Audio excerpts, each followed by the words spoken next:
majesty of motion, from the boundless everywhere, comes the magic name Majestic, mighty monarch of the air.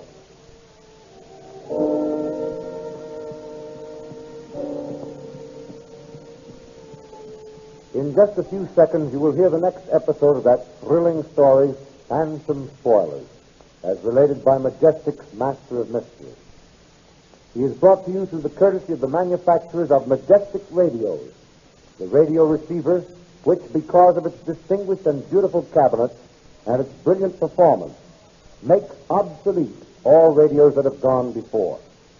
Only in Majestic can you have all the latest outstanding developments of radio, many of which are exclusive Majestic features.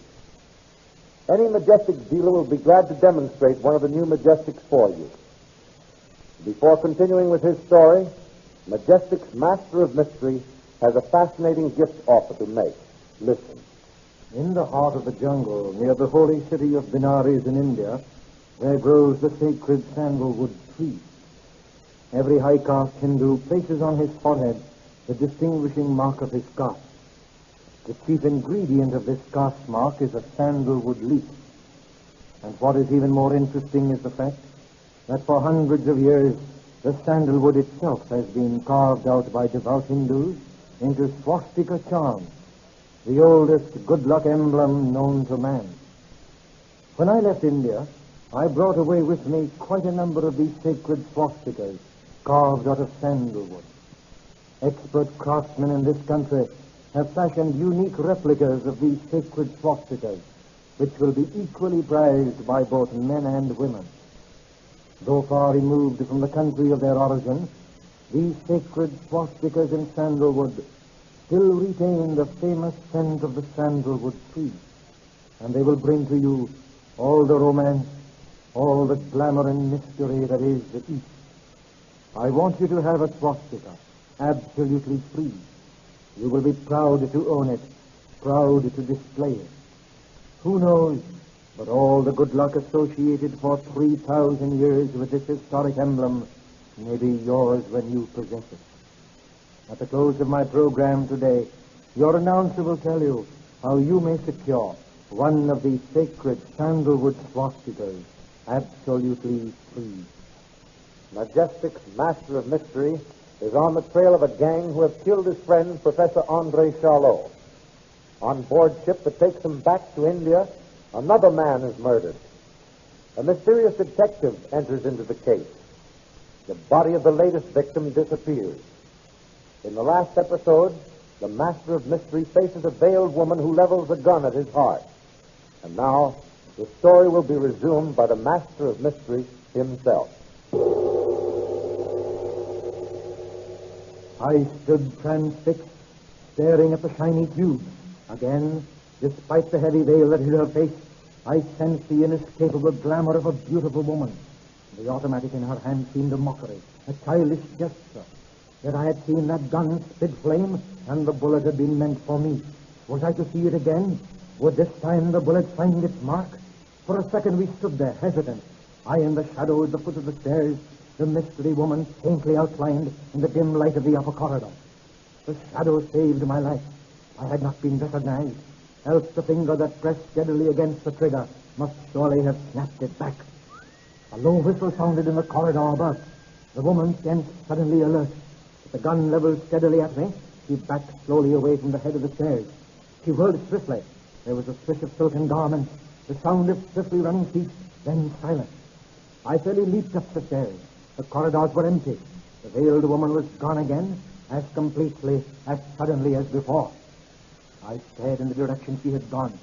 Seemingly endless rows of doors, like solemn sentinels, guarded the secret of her whereabouts. To follow was useless. I shook my head slowly. A woman, a beautiful woman playing a man's game. I had come in contact with women before, unscrupulous women, women of the underworld, but not this type of woman and not with a gun. I couldn't fight her, not that way. And yet, if I guessed right, she was the brains of the craftiest gang I had ever encountered, the gang I had vowed to run to her. I shrugged my shoulders, then started quickly for the captain's office. It was after midnight. My soft shoes padded eerily in the silent corridor. At the door of the captain's cabin, I hesitated a moment. Would he still be awake? Would he resent my coming at this late hour? Not when I had told him my story. I felt sure of that. It was imperative that some investigation be made at once. I knocked lightly. There was an answering voice from within the room. I turned the knob, pressed the door open. At the threshold, I stopped, stared in amazement, too stupefied to move. The man seated at the captain's desk, talking to the ship's officer, was the Frenchman with whom I had come to grips not half an hour before. I turned to the captain. Who is that man? My somewhat belligerent attitude was reflected in my voice. The captain sensed it.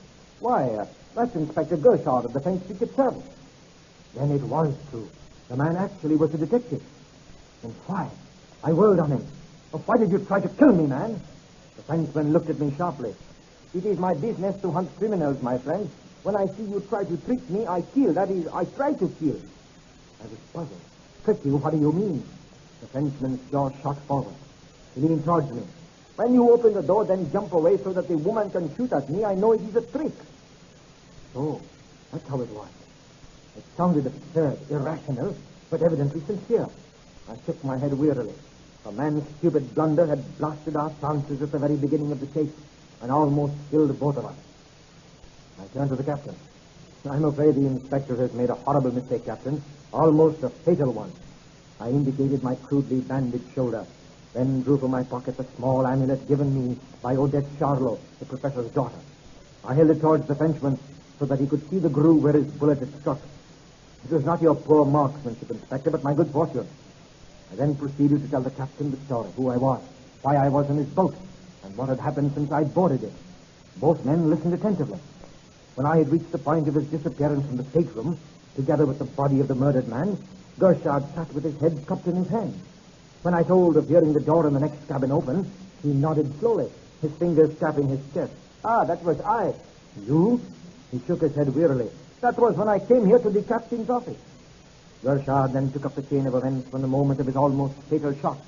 As he rushed towards me, he had stumbled over the body on the floor. Thinking it was I, he grabbed at it. At that moment, it was jerked sharply under the berth. He followed, under the impression that I was trying to get away. Before he realized what had happened, he had slid through the panel into the next stateroom. Something crashed down on his skull. He remembered nothing more until he came to, lying on the floor of the cabin, apparently alone.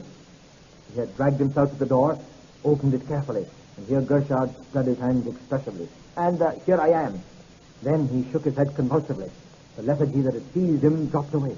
He stood up, turned to the captain. Captain, we must not forget, despite my unhappy error, there are still criminals aboard your ship. Did you get the name I asked for?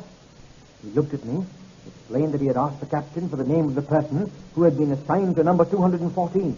That was the cabin he had just left. The captain shook his head. Oh, I was unable to rouse the purser. I sent a steward to find out. He should be here any minute. A sharp knock at the door. Here he is now. Come in. Three of us faced the door as it swung open. A tall, deeply tanned young man crossed the threshold, stopped, startled, staring at each one of us in turn. Why, this isn't the steward. The captain muttered the words under his breath. The newcomer drew his dressing gown tightly around him and stepped forward.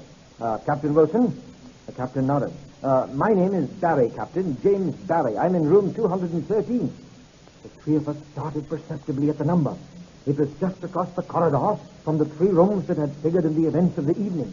My own room, 210, the stateroom of the dead man, 212, and the one next door, 214, from which Gershard had just come. The young man verified that fact at once by announcing that he had heard the disturbance. He had been asleep at the time and was awakened by what he thought was shots.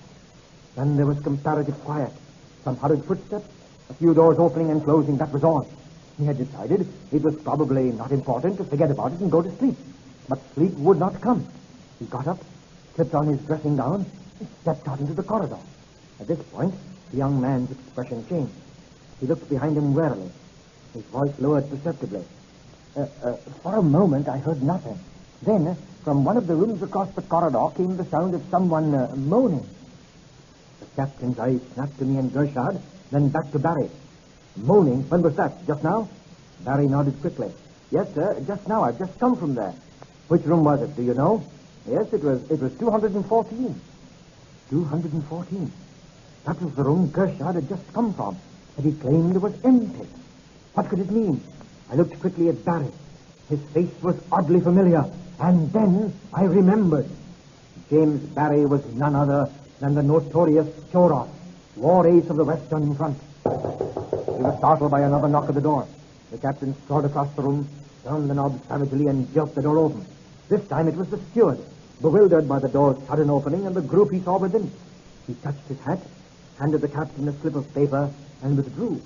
Captain Wilson regarded the slip, then looked up, wonderment in his eyes.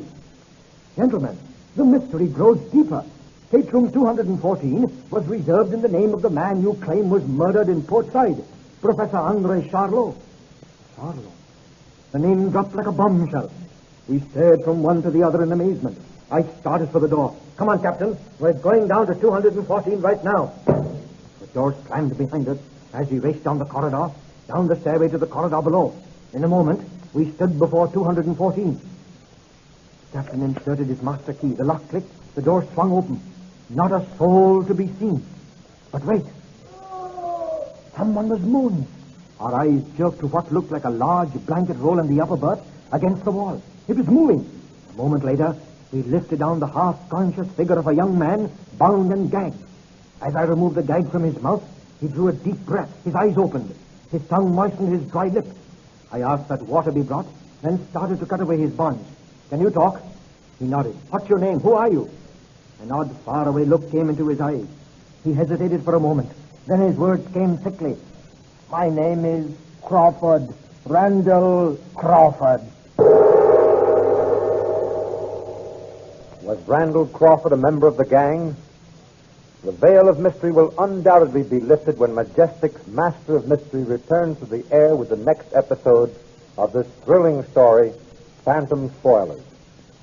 Alive with action, packed with power, reproduction that is lifelike, truest tone and finer reception, operation that is quiet with less hum, economical to use because of low first cost, less power consumption, and long life. These are but a few of the advantages your present radio will have, regardless of make, when equipped with a new set of Majestic matched cues. And now to secure the sandalwood swastika. When you purchase a Majestic tube, cut off the top and bottom flaps of the carton. Mail the two pieces together with your name and address to Majestic's Master of Mystery in care of this station. Then you will receive the sacred emblem, symbolic of good luck, absolutely free.